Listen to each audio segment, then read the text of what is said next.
Yantra atau di Bali yang dikenal dengan rerajahan adalah sesuatu hal yang sama memuat akan hal gaib dari ajaran tantrik.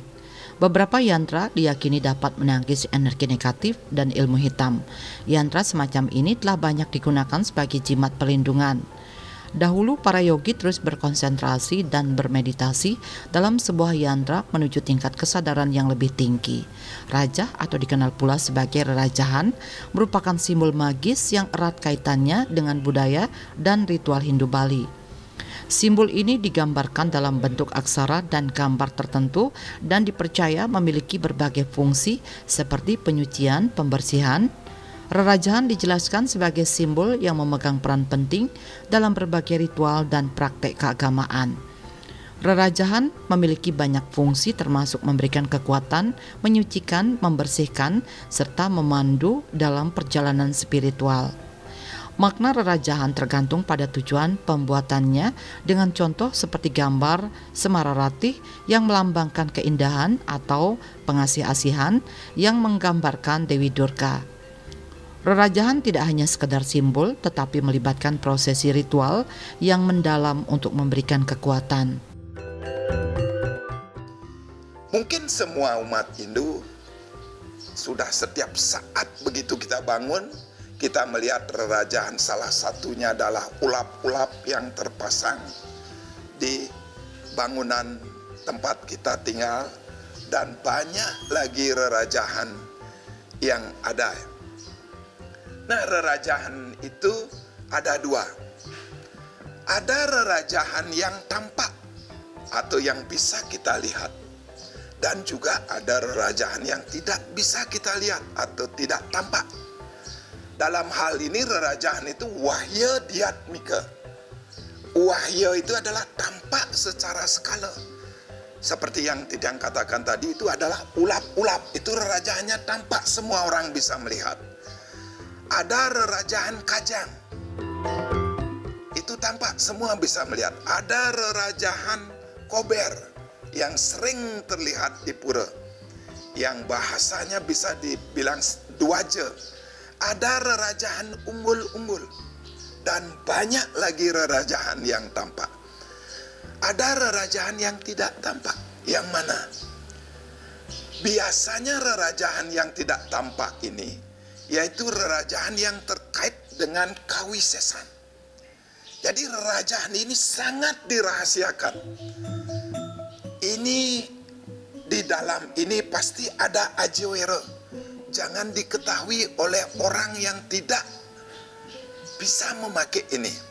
Jangan diketahui oleh sembarang orang. Makanya rerajahan ini tidak tampak.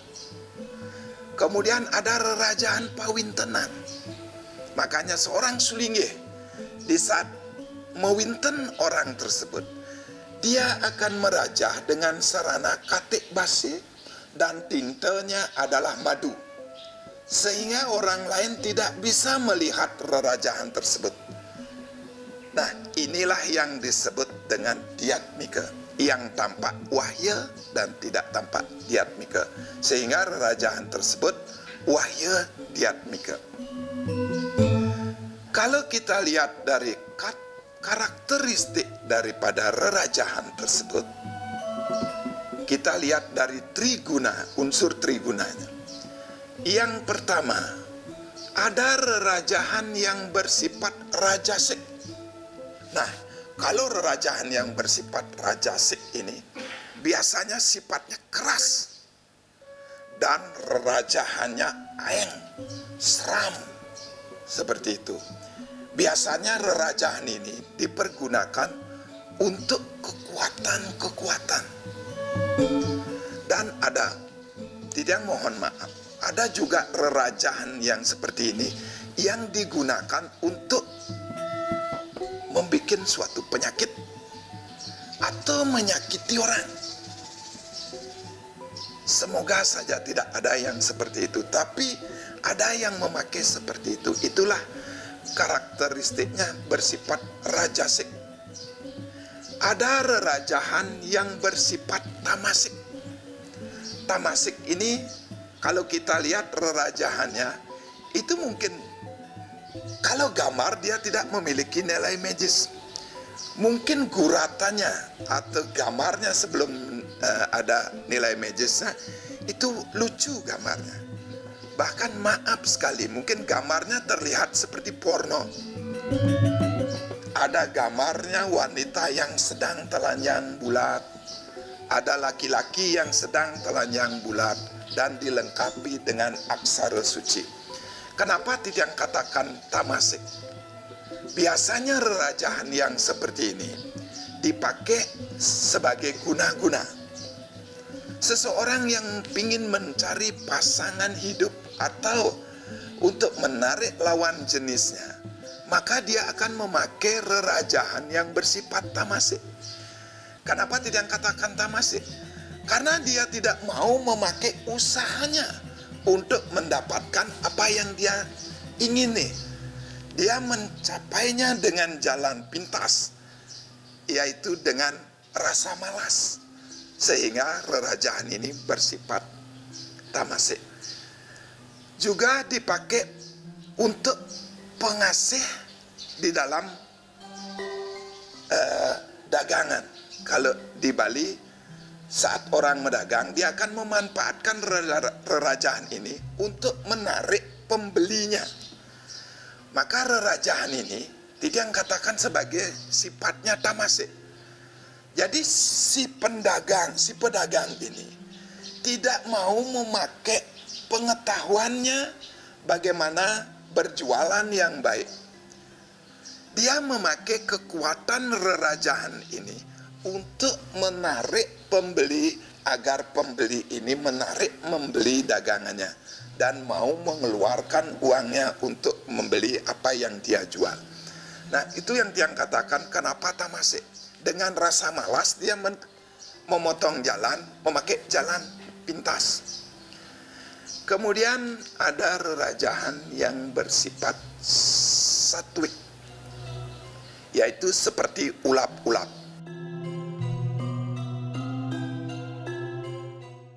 Rerajahan Kawisesan memiliki fungsi sebagai pelindung jiwa dan raga agar terhindar dari mara bahaya magis. Makna Rajah Kawisesan adalah untuk menjaga kedamaian. Demikian terungkap dalam jurnal ilmiah berjudul Rerajahan Kawisesan.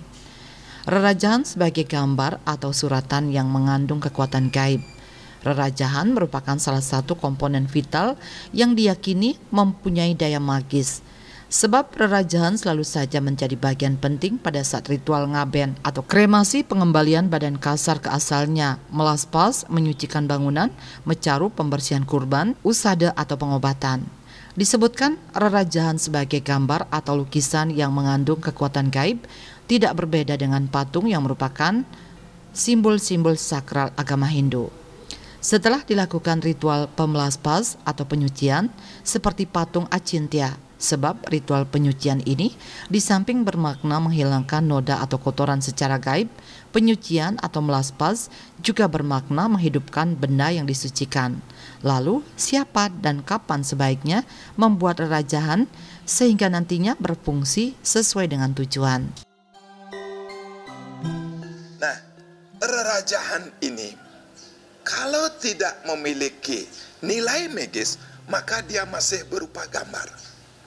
Sekarang pertanyaannya, bagaimana dengan rerajahan yang dikopi atau dicetak? Apakah nilai magisnya ada atau tidak? Tidak sampaikan dahulu bagaimana prosesi dari membuat rerajahan ini agar sesuai dengan apa yang kita inginkan. Jadi dia memiliki kekuatan magis untuk apa kepentingan kita. Yang pertama, siapa yang boleh membuat rerajahan ini dan bagaimana prosedur untuk membuat rerajahan ini. Orang yang membuat rerajahan ini sudah tentunya dia paham dengan gambar dan aksara suci. Kemudian penyuciannya minimal sudah melakukan pewintenan Saraswati. Minimal. Terus, apa saja yang dilakukan? Pertama, mencari hari baik untuk membuat rerajahan ini. Karena hari baik ini sangat menentukan kekuatan atau nilai magis dari rerajahan itu. Yang pertama, kalau kita lihat dari triwaranya, kalau bisa carilah pada saat kliwon. Kemudian carilah pada saat dauh ayu. Carilah pada saat dewasa ngelayan. Carilah pada saat pandita sakti dan lain sebagainya. Itu hari yang baik saat memulai membuat rerajahan tersebut. Nah, setelah kita mendapatkan hari yang baik, tentu kita harus menyiapkan sarana-sarana yang akan kita pakai untuk membuat rerajahan tersebut. Biasanya rerajahan itu dibuat di atas selembar kain putih. Dan tentunya ada sarana lain. Nah, juga upakara yang kita pakai. Minimal saat membuat rerajahan itu ada pejati. Karena pejati ini adalah penunggalan seluruh bebantanan itu. Di dalam pejati semuanya sudah ada. Kemudian di sini ada bungkak nyuh gading sebagai pembersihan. Dan ada segahan yang kita persembahkan kepada para buta kala. Jadi begitu akan membuat rerajahan, di awal kita pasti akan menyucikan diri kita dengan puja mantra. Kemudian selesai penyucian diri, maka kita akan menyucikan sarana dan bebantanan yang kita persembahkan, yaitu dengan sarana bungkak nyuh gading tersebut. Kemudian setelah niki suci, mulailah kita ngastawa keluar nunas ring Sangyang Aji Saraswati, biar beliau memberikan wara nugraha sehingga menuntun kita dengan pengetahuan agar apa yang kita buat ini menghasilkan sesuai dengan apa yang kita inginkan. Itu fungsi pejati. Kemudian segahan yang kita aturkan nih kepada para buta kala, agar para buta kala itu tidak mengganggu kita di saat kita membuat rerajahan tersebut. Dan bila perlu para buta kala juga membantu kita di saat membuat rerajahan tersebut. Setelah proses ini selesai, barulah kita mulai mengambil sarana atau alat yang kita pakai untuk menggambar atau ngerajah tersebut. Tentunya di awalnya pasti diawali dengan Om Awigenam Mastu Namo Siddham. Kemudian kita akan mulai ngerajah dengan konsentrasi kita sehingga energi atau kemampuan-kemampuan kita, kekuatan-kekuatan pada diri kita masuk di dalam rerajahan tersebut. Sampai rerajahan tersebut selesai kita rajah. Kemudian kita jelas akan akhiri dengan Om Siddhirastu Tat Astu Iya Nama Swaha. Semoga niki bermanfaat. Jadi barulah Banten ini kita sinap, kita lebar Banten Pejati. Itulah proses untuk membuat rerajahan tersebut agar rerajahan itu memiliki nilai magis. Sesuai dengan perkembangan zaman saat ini, banyak rerajahan yang dibuat dengan menyalin atau mengkopi rerajahan begitu saja pada sebuah kertas ataupun media kain. Ada beberapa alasan yang melandasi orang mengkopi rerajahan yang dipergunakan dalam sebuah rangkaian upacara. Sesuai dengan tujuan rerajahan berkekuatan magis karena dibuat melalui proses sakral, seperti Dewasa Ayu atau hari baik pada awal pembuatannya. Dipilihnya hari baik, hal ini diyakini bahwa hari baik akan mendatangkan atau membawa jalan hidup menjadi lebih baik atau lebih mudah atau lebih lancar atau lebih lapang. Salah satu contoh yaitu rajah yang berbentuk bajra adalah senjata Dewa Iswara yang dalam Buana Agung menempati posisi di timur atau purwa dan di Buana Alit berada di jantung. Dalam agama Hindu, rerajahan sering disebut sebagai yantra yang setelah disempurnakan melalui prosesi ritual dapat menghasilkan energi spiritual yang kuat. Setelah selesai, rerajahan bisa ditempatkan pada berbagai media, termasuk kain kasa untuk ulap-ulap atau pada sesabukan yang diikatkan pada pinggang. Untuk ngerajah sarir atau badan, dia menjelaskan alat untuk nulis adalah katik daun basai atau tangkai daun sirih yang pada pangkalnya bercabang 3 seperti trisula. Seperti yang Tidiang bilang sebelumnya, apakah rerajahan yang banyak sekarang itu dicetak atau ada kopinya atau salinannya, apakah kekuatan magisnya sama ataukah diperbolehkan? Mungkin pertimbangannya efektivitas dan efisiensi. Itu yang menjadi dasar pertimbangan. Sehingga rerajahan terutama ulap-ulap itu dicetak. Pertanyaannya, apakah nilai magis yang dicetak ini mempunyai kekuatan magis? Sudah tentunya tidak akan sama dengan rerajahan yang dibuat berdasarkan apa yang Tidiang sampaikan tadi itu. Nilai magisnya pasti tidak sama. Walaupun setelah rerajahan jadi, pasti pada saat itu akan ada pengurip, ada pemelaspas, kemudian pasupati. Karena prosesi awalnya tidak sama. Nanti saat penggunaannya pasti rerajahan ini diplaspas, dipasupati, diurip. Walaupun secara sastra tidak ada yang melarang penggunaan ulap-ulap atau rerajahan yang lainnya itu salinan rerajahan atau kopian atau cetakan rerajahan tersebut. Kalau boleh, Tidiang sarankan pakailah rerajahan yang betul-betul dirajah dengan tangan. Karena kekuatan sang raja ini akan ada di rerajahan tersebut. Itu kalau boleh Tidiang sarankan agar budaya yang adiluhung yang kita wariskan dari leluhur ini terus bisa kita pakai dan memiliki manfaat yang sebesar-besarnya pada kehidupan kita. Tidiang lanjutkan kepada media yang dipakai rerajahan ini. Media yang dipakai yang paling banyak adalah kain putih. Tapi ada juga yang lain, yaitu ada yang mempergunakan medianya adalah bungkak nyuh gading. Tergantung penggunaannya. Karena rerajahan ini fungsinya sangat banyak sesuai dengan apa yang kita butuhkan. Kalau rerajahan ini dirajah pada bungkak nyuh gading, ada yang memiliki fungsi sebagai simbol atau stana Ida Betara. Makanya di dalam bungkak nyuh gading ini, di kulit bungkak nyuh gading ini akan dirajah dengan rerajahan Semara Rate. Itu biasanya pada acara metatah, pada upacara metatah.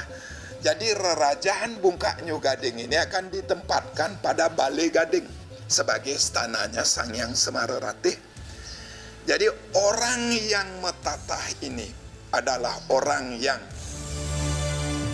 menekle atau baru munggah de bahasa Indonesianya adalah remaja.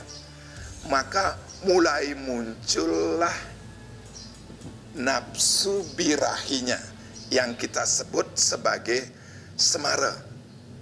Makanya kita mohon pada Sang Hyang Semara Rate agar mau menuntun orang yang metatah ini agar nafsu birahi yang kita sebut sebagai semara beda yang mengakibatkan dampak negatif kepada orang yang metatah atau menekle niki biar bisa dirubah menjadi semara dudu. Nah, itulah fungsi rerajahan. Itu sangat menguatkan manfaat yang akan kita dapatkan. Ada juga yang dirajah di dalam bungkak nyuh gading itu adalah rerajahan Bedawang Nala atau Bedawang Agni. Ini berfungsi sebagai dasar pelinggih, dasar wewangunan yang berkaitan dengan pelinggih. Jelas di sana ada sastra aksara suci, yaitu sebagai pengurip biasanya Dasa Bayu. Ini bagaimana wewangunan yang kita bikin ini agar hidup sehingga dia kuat. Dan sebagai dasar dari pertiwi adalah bedawang nala. Biasanya rerajahan ini dipadukan menjadi satu. Bedawang nalanya dibuat pada bata merah. Kemudian penguripnya Dasa Bayunya dibuat pada bungkak Nyu Gading niki. Agar bangunan yang kita buat ini kuat dan hidup. Kalau dia hidup pasti dia kuat. Nah, itulah fungsi rerajahan ini. Media yang dipakainya berbeda. Makna rerajahan Kawisesan yang bentuknya merupakan kolaborasi antara gambar yang diyakini berdaya magis berupa kesaktian dan huruf atau aksara yang juga sangat diyakini berdaya magis tinggi. Karena dalam aksara modern terdapat kekuatan para dewa dan kekuatan alam yang mempengaruhi kehidupan manusia di dunia. Prosesi pembuatan rerajahan atau ngerajah melibatkan pemilihan hari yang baik dan penggunaan sarana yang sesuai seperti logam atau batu permata. Media tempat penulisan rerajahan juga bervariasi mulai dari batu, kertas hingga kain. Pentingnya pemilihan hari yang tepat dan penggunaan mantra-mantra tertentu juga ditekankan dalam proses ini. Prosesi ngerajah melibatkan tahapan pembersihan fisik dan spiritual serta penggunaan alat-alat yang khusus. Ada juga media yang dipakai adalah langsung di tanah. Seperti dalam upacara 3 bulanan. Itu ada acara tuan tanah bagi sang rare. Sebelum tuan tanah ini, maka tanah yang akan diinjak pertama oleh bayi ini atau sang rare dirajah bedawang nala dengan huruf sucinya adalah ang. Nah, rerajahan ini di tanah inilah yang diinjak oleh bayi ini pertama kali dia turun tanah. Kemudian ada juga di dalam tanah. Begitu akan mendem resigano, maka tanah yang akan di tempat mendem resigano itu dirajah Padma, kemudian dirajah Ongkara Amerta. Kemudian barulah ditanam resigano yang sudah dimasukkan ke dalam paso atau pane yang terbuat dari tanah. Dan pane dari tanah ini juga ada rerajahannya. Di dasarnya, di tengahnya itu ada rerajahan. Jadi tanahnya dirajah, di panennya ini juga dirajah. Barulah dirurup dengan rerajahan yang dari kain, yaitu rerajahan gana. Barulah terakhir diurup dengan tanah. Jadi medianya ini bisa saja tanah, bisa saja yang lainnya, atau kasa senden atau dulang kecil yang terbuat dari tanah untuk banten tertentu. Ada rajahan Surya, Chandra, ada rajahan Agni di sana. Banyak sekali ada rerajahan. Ada juga yang terbuat dari prasasti. Biasanya rerajahan-rerajahan yang untuk keturunannya, yang harus dipakai oleh keturunan. Ada juga zaman dahulu rerajahan itu dibuat di atas daun lontar. Banyak sekali media yang dipakai untuk ngerajah itu. Tergantung dari apa yang diingini dengan rerajahan tersebut. Kalau fungsi dari rerajahan itu, ada orang yang ngerajah itu dengan fungsi penyucian. Kalau fungsi penyucian, di saat melukat ini, bungkak Nyu Gadingnya akan dirajah. Dengan rajahan modre daripada Amerta Sanjiwani. Dengan rerajahan pengurip. Nah, ini untuk pembersihan. Masih banyak lagi. Ada rerajahan ini digunakan untuk usada. Jadi bahan-bahan yang dipakai sebagai obat ini sebelumnya dirajah dengan aksara suci atau gambar-gambar tertentu agar bahan obat ini memiliki fungsi guna yang lebih bagus untuk mengobati orang. Ada juga yang ditulis di dalam tirta. Sebelum tirta itu dipakai untuk ngelukat, yang tentunya pengelukatan ini untuk ngelukat orang yang sakit. Ada juga rerajahan itu untuk usada, kalau tidak contohkan, dirajah pada kober. Kemudian kober itu dipasang di suatu pekarangan, yang sebelumnya orang yang menempati pekarangan itu sering sakit-sakitan karena dampak dari pekarangan tersebut atau energi di pekarangan tersebut tidak bagus, sehingga berpengaruh kepada orang yang berada di pekarangan tersebut. Dengan adanya rerajahan ini, maka akan menarik kekuatan-kekuatan positif, sehingga energi yang ada di pekarangan tersebut akan berubah dari tidak bagus menjadi bagus, sehingga orang yang berada di pekarangan tersebut berangsur-angsur akan sembuh dari penyakitnya. Ada juga di dalam usada yang menerapkan seperti itu. Nah, Titiang simpulkan, rerajahan itu sangat besar fungsinya di dalam kehidupan kita, lebih-lebih di dalam ritual agama Hindu, di dalam upekara bebantanan yang kita persembahkan kepada Tuhan, dan juga di dalam kehidupan kita. Pergunakanlah rerajahan itu sebaik mungkin. Pergunakanlah rerajahan itu untuk membantu diri kita berbuat yang baik. Jangan memakai rerajahan tersebut ke hal-hal yang negatif. Sebaik apapun barang itu, kalau kita pakai ke hal yang negatif, sudah tentunya akan merugikan. Di sini seperti pisau bermata dua, tergantung bagaimana kita memanfaatkan. Kolaborasi kekuatan ini akan berguna bagi keselamatan, kesejahteraan, dan kedamaian umat manusia di dunia ini, manakala vibrasi kekuatan yang maha agung itu didayagunakan secara baik dan benar. Sebaliknya, kekuatan itu akan berubah menjadi bencana manakala kesaktian itu disalahgunakan. Rerajahan bisa bermanfaat sesuai dengan tujuannya apabila yang membuat memiliki hati yang bersih.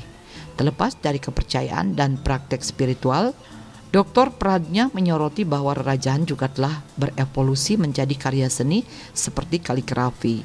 Kekuatan rerajahan tidak hanya terletak pada estetika tulisan atau gambar, melainkan juga pada keseluruhan proses ritual yang melibatkan penggunaan sarana dan media yang sesuai. Banyak yang bisa membuat gambar yang bagus, tapi tidak efektif kalau tanpa proses yang benar. Demikian pula sarana dan media yang sesuai. Dengan demikian, rerajahan tetap menjadi bagian integral dari kehidupan masyarakat Bali yang mengandung makna mendalam serta kekuatan spiritual yang unik.